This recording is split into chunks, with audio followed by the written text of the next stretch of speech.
So, before we get started on this, I just want to say thank you to the Japanese viewers. There were many of you. I'm sorry your accounts don't come through with your name. We just get user and then a bunch of like web dings after that because for whatever reason, YouTube won't give us the Japanese kanji in the place of the user function. I guess it's because it's like to tag people, I suppose, using the at function. When you end up doing that, you can't use Japanese kanji like using a keyboard in America. I guess that's their logic. I don't know. But otherwise, I would list you people out, but unfortunately, we don't get your name as you've written it in kanji. I'm very sorry. But there are quite a few of you that pointed this out, that the Gunma Prefecture case study corner in the archives actually addresses the issue of Yasuke head on, even mentioning Thomas Lockley. And this is not exactly brand new, but it's also not ancient history. And I'm specifically referring to this question that was brought forward. This is question number 12 on this case reference introduction page, if you will. And again, this is another thing that the Japanese government seems to be able to do better than the US government, is field questions of like historical significance with an unbiased and truthful eye, if you will. And so here's what we have right here. And they introduced this. Now, I do want to make sure that I preface this. I don't speak Japanese. I'm doing my best to get these pronunciations correct. I'm very sorry if I get them wrong or I make them sound like other words by accident. I am one of those uncultured Americans. I have an appreciation for Japanese culture, but I don't speak the language. My apologies. So you'll have to forgive me if I get this stuff wrong. So, it says here that I heard that an old document in Gunma Prefecture archives contains a reference to a person called a Kurohou, who is thought to be a black person. Is this true? Now, the response is this, and they say, in the number one of the Kurima family documents, P0010, if you're looking to reference this in the National Archives, letter from Kaito Kiromasa, date unknown, addressed to Shimokawa Matazemon. I think I said it. Matazemon. I think I've said that right. Montazemon? I think Montazemon. I'm working at it. Montazemon? I think that's right. The word Kurohou appears in a description related to Toyotomi Hideyoshi's invasion of Korea in Black Samurai Yasuke, the African samurai who served, my apologies even. Thomas Lockley wasn't that bold. Sorry, served Nobunaga. This was a story that was broadcast on the NHK channel. This is for comparison, it's a bit like the BBC. It's a government-funded channel, to my knowledge, or a government-protected channel, if you will. It's meant to be something that takes in or governs itself based on a public consensus, I guess. A little bit different than a private entity like Fox News or MSNBC, these sort of stations that can have an agenda to how they report, I suppose. And obviously, being a tool of the state and these entities belonging to the state, you end up having an agenda, of course, as well. I'm not saying that they're clean, okay? But this is where it comes from. He's not referring to Thomas Lockley's book here. They're referring to the broadcast, okay? And so this was also based off of Thomas Lockley's work. So they're also mentioning here what Thomas Lockley's work contributed to this broadcast. So he's kind of lumping them all together. I just wanted to make sure that we were understanding why they brought up a TV broadcast only to bring up Mr. Lockley afterwards. That's all. So it says right here, broadcast on NHK BS 4K on March 30th, 2021, Nihon University Associate Professor Thomas Lockley stated that the Kurohou mentioned in this document may have been the successor to Yasuke, the black warrior who served Oda Nobunaga. First of all, the archives had never recognized this Kurohou as a black person and were surprised by Mr. Lockley's remark.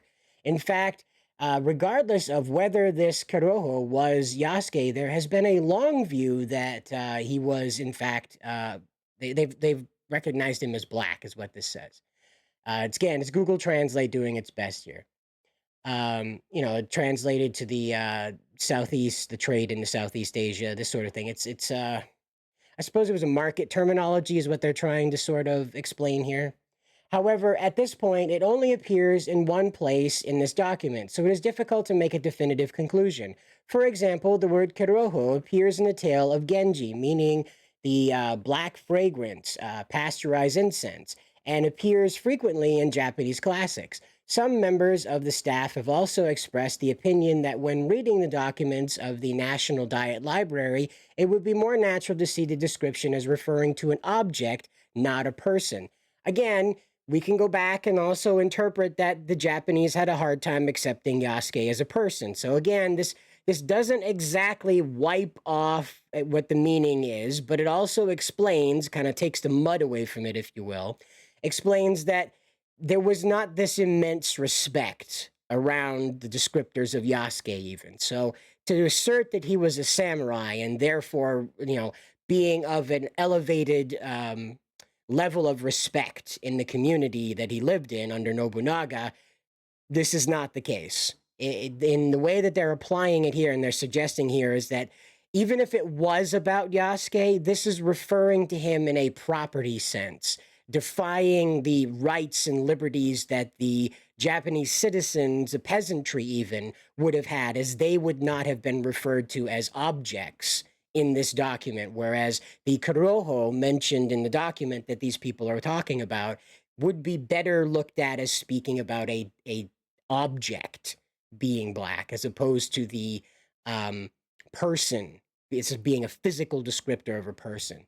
And so this, again, it's more to do with like the context of the time, because there isn't an immediate statement behind this that clarifies what this Kurohou is supposed to be. And so, based on the above, the view of the staff of the National Diet Library's archive section, pertaining, of course, to the Gunma Prefecture, is that it is difficult to immediately conclude that Kurohou refers to a black person at this time. Now, as I said, the confusion around this primarily would lie in how the contextualized Kurohou is used when it comes to African slaves. Now, what they're explaining here is that even when they take a further look, right, when they leave this one document that mentions it a single time, by the way, the whole document isn't about this whatsoever. There's a single statement that mentions this, and that is it, okay? And so this, again, it refers to Toyotomi in Korea. It doesn't even refer to Nobunaga, all right? But yet this is brought up as like evidence of like, oh yes, this is Yasuke that they're talking about. No, okay? Let's drop that it could be Yasuke, but consider that he could still be talking about it, the possession of an African-American slave, which, again, not a huge thing in Japan. They were not part of the slave trade in the way that the European nations were, and, of course, the American colonies were, and later the States. And, of course, every country on Earth, like Korea, I think was the last country to give up slavery, or at least like legally, formally make a declaration to stop doing it, or maybe they had the most slaves ever. I'm not sure. Korea is definitely up there with like slaves in the world, right? And as we know, slavery hasn't gone away. You take a look at what's going on in the Middle East, particularly in Libya. They have slave markets there. We hear constantly about the Central Congo being a hotbed of human trafficking and slavery. So again, I'm not trying to put this on the Japanese. It's just something at the time, having an African slave was something to be talked about. Not that they were in a sense of like, we're bragging. They may have been. I'm not sure. I don't have the document to look at. This is referencing a single line in that document. Doesn't even quote the whole line, okay? Now, what the situation is, as far as this is concerned, we really need to step back and consider that it could just be that they're referring to something that is black, or the feeling of blackness, not the swagger of a young black teen. That's not what I'm talking about. Blackness is in the sense of when you look up into the night sky, when it's overcast and there's no moon, it's just a blanket of black. It's darker than a pocket, as it's referred to where I come from. There's no immediate shining light and definition. So they could have been talking about that in the sense that the invasion of Korea didn't go great, There might be at that time been a lot of pushback at that time. Toyotomi's push up there may not have been going well at that moment, or they were perceiving some dark omen from how the weather was behaving, or perhaps how the front was advancing. You have to understand, like, the context of how this works is also tripped between our cultures, because the Japanese have a vastly different viewpoint of the world than how the European individualist-centric viewpoint is. The Tao talks about you being part of the greater machine of the world, that you are a important gear, but you are but another gear in the greater machine of how everything keeps turning and working. And so when talking about war and when talking about conflict, soldiers, movement of troops, all of that is still incorporated in the casual language of how ancient Japanese in particular were communicating with each other. It's not so much of like, well, we can't be here because nature doesn't like it that we're here. It was more in the sense of being attentive to how the spirituality of this whole thing was going. Omens especially were paid attention to. Superstition was another thing that ran hot at this time as well.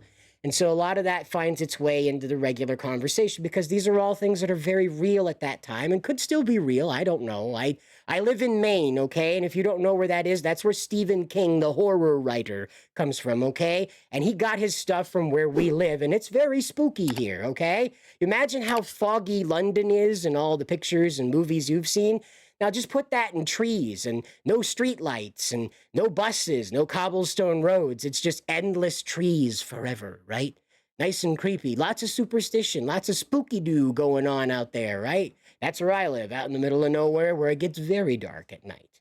Okay, so I completely understand why there's confusion around what this word is and what it's particularly talking about. Again, as we know, Kurohou is applied to the black. That's it. That's all it's really, like, definitely connected to as far as the archive is trying to express here.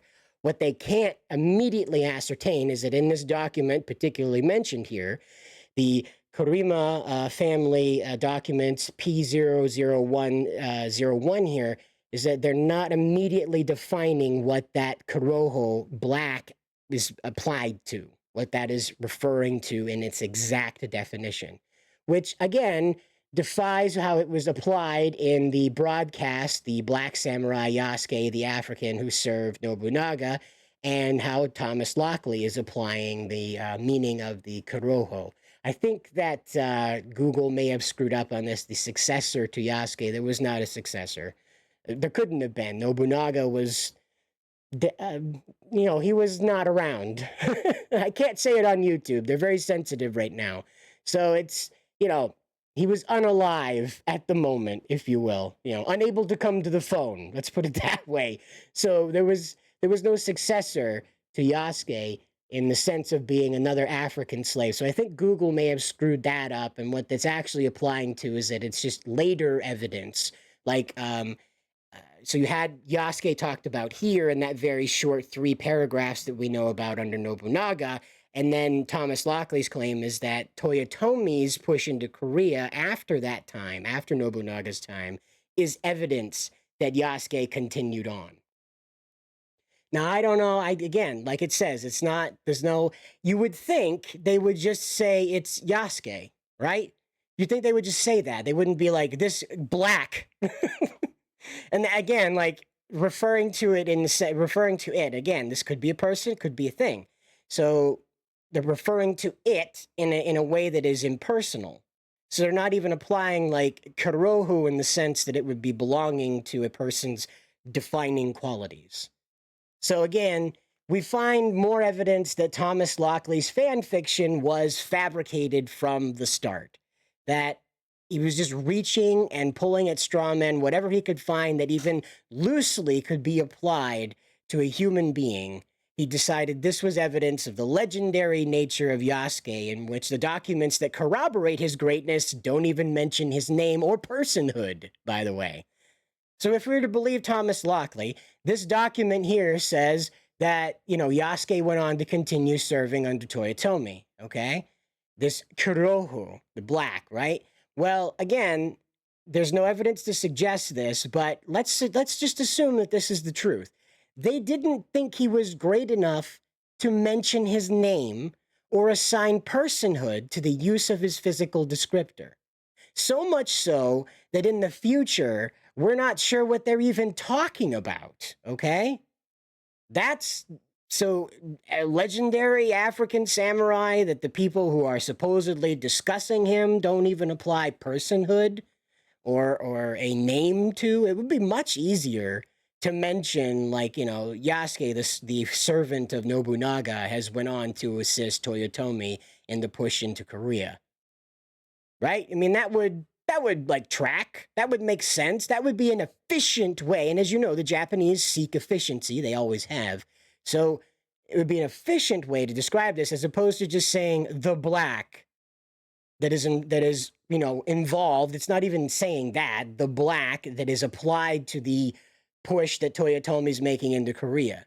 That's it. It's not even like it's mentioned what that is. And the reason why I keep repeating that is because it's stunning to me that Thomas Lockley sat down and said, yep, this is proof. This is proof right here that he was legendary. This is it. Okay? Now, I don't like to bring up William Adams, okay? I don't like to bring up William Adams. It's not that I'm against white people being, like, recognized for their contributions to history around the world. It's not what I'm about. It's that William Adams doesn't apply to most of what we're talking about with Assassin's Creed Shadows, right? People who bring that up aren't really paying attention to what we're talking about here and the defilement of Japanese culture and history that Ubisoft is carrying out. But for right now, I do want to talk about William Adams. William Adams is expressed very plainly in Japanese historical archives. There is no doubt about what he did, what he looked like, and how he carried about in his business. There's even statues dedicated to the man. Okay? Again, I am not trying to brag that a white guy went over there and made himself important to them, okay? If you don't know, the story of him is quite miraculous, much like Yasuke's original story is quite miraculous, all right? So Westerners clearly go to Japan and things tend to go pretty okay with them, all right? As far as, like, if you consider Africans Westerners. I do. You might not. I don't know. I don't live in a part of the world that makes that determination every day. Like I said, I live up in the north, so we don't think about this a lot. So I consider that part of the West, and again, like, he went over there and he was transformed from a slave to the Jesuits to a servant of Nobunaga. Now, I don't know if that was any great shift in his life, but quite obviously he was treated differently.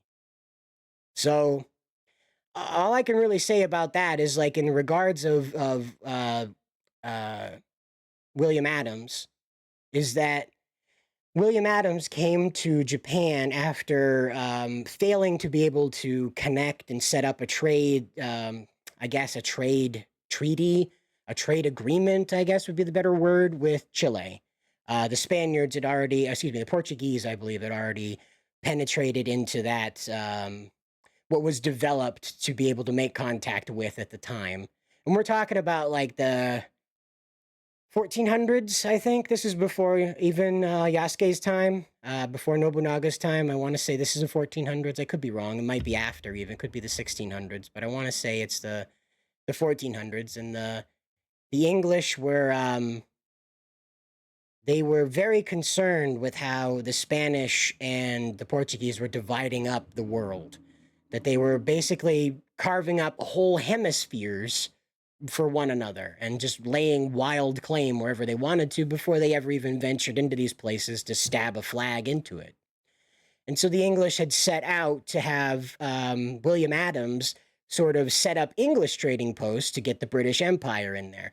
Now, again, I'm not speaking about this being a great idea. I am simply trying to relate to you how William Adams came to be in Japan and why he mattered to them.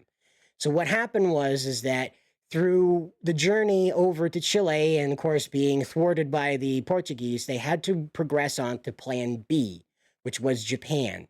Now, they didn't go alone. There were three other ships with them. I believe there were a 4-ship armada that was headed, trade armada that was headed there.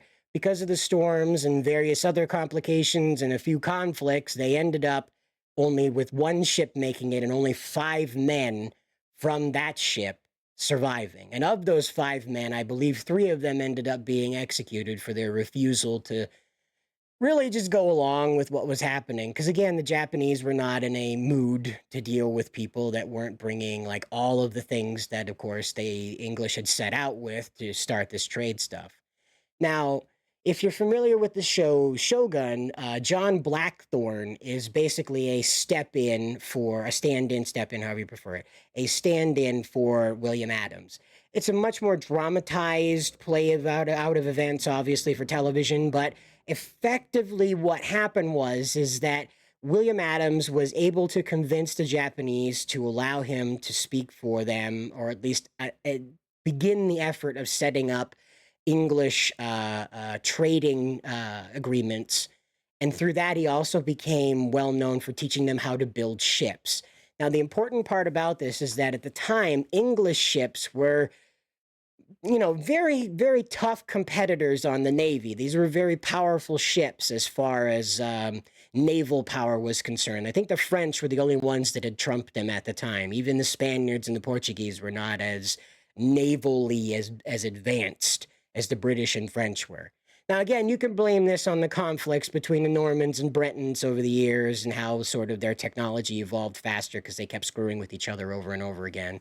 But again, so the English ships aided Japan in being able to basically go around and take control of what we understand now to be the East Asia, particularly China and the coasts of Korea. And so he became very valuable to them because he gave them very powerful ships to be able to go out and, of course, broadcast their power. And so what the emperor eventually decided was he wasn't going to ever let William Adams leave. This was a person who had brought so much power and dignity to Japan and had asked so little in return, basically his survival and comfort in return. And he was proud of the work he did as well. When you read William Adams' letters to his wife and what he was explaining to the locals and how the locals recorded his behavior, he was very thankful. And he did his best to integrate, he did his best to respect these people, he did his best to champion them when he was going out and speaking on their behalf to start these trade deals. And again, I guess he became also like a very well-known sort of like port guard where he would go and deal with these ships and captains that were being unruly or demanding or whatever. So he was also sort of a folk hero among the dock workers that he would protect, that they would otherwise be abused by people who didn't see them as equals. This is a long time ago, okay? I'm not blaming anybody. It's a very long time ago, and a lot of these people had never set eyes on each other at this time, okay? Very different world, all right? So to my knowledge, William Adams was not allowed to leave England, and the emperor told him that we're going to change your name and you are officially dead. You, William Adams, are unalive now. And so he was given a new name that I can't think of off the top of my head. Please let me know down in the comments if you made it this far in the video. Let me know down in the comments what his Japanese name was. And he did take a Japanese wife, although legally he was dead as far as like the Japanese reporting to the Empire of England that William Adams was no longer living under that name. He did send money and letters back to his wife and had explained that he had taken a Japanese wife and had children and he couldn't leave, but he was, duty bound to provide for his children and his wife back in England. And very awkward situation, but this is the difference, is that there's a very, very well-documented historical lineage to the presence of William Adams in Japanese history. Whereas, as mentioned here in the Gunma Prefecture archives, we're not even clear if we're talking about a person when we're using the term Kurohou in reference to Toyotomi's push into Korea. So this is what Thomas Lockley decided was evidence, whereas you don't even have to really travel very far before you find some type of historical reference or perhaps even a statue to William Adams that explains his role in Japanese history. And this is why it's important to remember just the kind of scale that we're dealing with outsiders as far as Japan goes. As you know, the Japanese are very homogenous. They like to believe in themselves, and there's absolutely nothing wrong with that. More nations should do that, in my opinion. You should believe you're the best. I don't care what country you are. I think the whole world would be better if everybody had the same idea that the Japanese did, that theirs is the superior culture to all others in the world. You want to know why? Because everybody would start building toward that, right? people would say, yes, you're right, we are, and we got to prove it. So they'd go out and prove it. And we'd compete, you know, and provided nobody got, like, violent about that idea, right? Like, we have to prove that in the shooty, bang, bang kind of way. You know, we keep it to the Olympics and the economic warfare kind of realm. Everything's fine. But that's what I want to impress upon you guys, is that outsiders in Japan are of historical note, especially when they have a footprint in Japanese history as large as William Adams' footprint was. So consider that if Yasuke was the legendary samurai that Thomas Lockley and all these goofballs want us to believe, he would be as well documented as William Adams is. There would be no reason to prevent this from being true. Why would they treat him any differently? You must understand the Japanese don't have the thousands of years of interaction between Africa and Europe that the Europeans did. And of course, all the politics that go along with that. The Japanese only have the Koreans, the Southeast Asians, the Chinese, and the Pacific Islands that they've really interacted with politically, and most of those people bear a physical resemblance to each other. I'm not trying to say everybody looks alike, but there's a lot of people with dark eyes and dark hair. That's all I'm saying. That's it.